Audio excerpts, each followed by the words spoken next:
Hello, bachcho. Let's read the question. Question says a particle of mass 2m is projected at an angle of 45 degree with horizontal with a velocity of 20 root 3 meter per second. After 1 second, explosion takes place and the particle is broken into two equal pieces.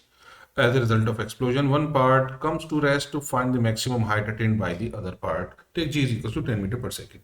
तो suppose ये हमारा line है जिसके along हम projectile fire करते हैं, यानी ये हमारा प्रोजेक्टाइल हो गया.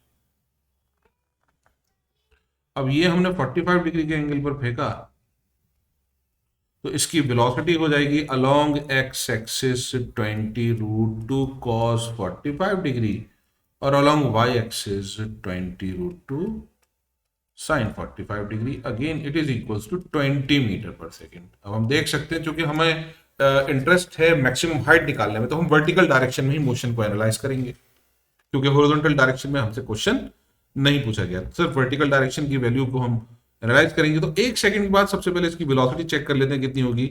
We Y is equals to हो जाएगी U Y plus A Y into T.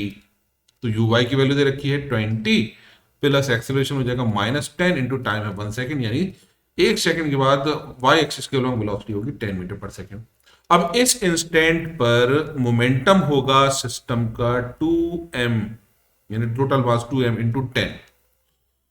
और जब एक पार्ट रुक जाएगा यानी एक पार्ट की वेलोसिटी हो जाएगी along Y axis M P Y, दूसरी वेलोसिटी हो जाएगी 0 क्योंकि वो रेस्ट में आ जाएगा.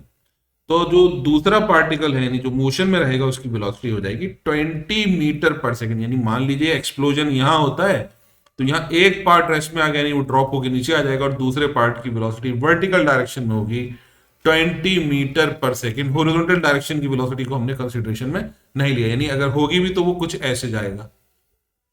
तो हम मोशन को सिर्फ एनालाइज कर रहे हैं along Y axis, not along X axis. अब वाई एक्सिस के अलोंग हम देख सकते हैं कि यहां पर 10 मीटर पर सेकेंड आते वक्त इसकी जो हाइट पहले हो जाएगी, यानी ये वाली हाइट हम निकाल लेते हैं h1. तो ये निकालने के लिए हमने कहा यहां वेलोसिटी हो जाएगी 10 मीटर पर सेकेंड, तो v square that is 10 square minus u square that is 20 square is equal to 2 into -10 into h1. यानी ये हो जाएगा 300 negative sign is equals to -20 into h1, minus से माइनस कैंसिल, 0 से 0 cancel, h1 की value आ जाएगी हमारे पास 15 मीटर. तो h1 पहले ही आ गया 15 मीटर.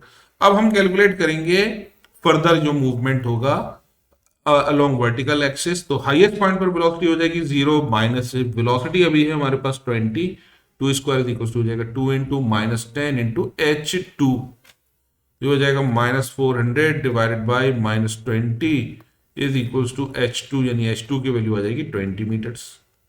तो पहले ही हमारे पास 15 मीटर है और इसके ऊपर ये और जाएगा, मान लीजिए ये चला गया हायर 20 मीटर. तो total height above the ground हो जाएगी, total height above the ground h is equals to h1 plus h2 which is equal to 15 plus 20 that is equals to 35 meters. This is the answer. I hope you understood the solution. Thank you.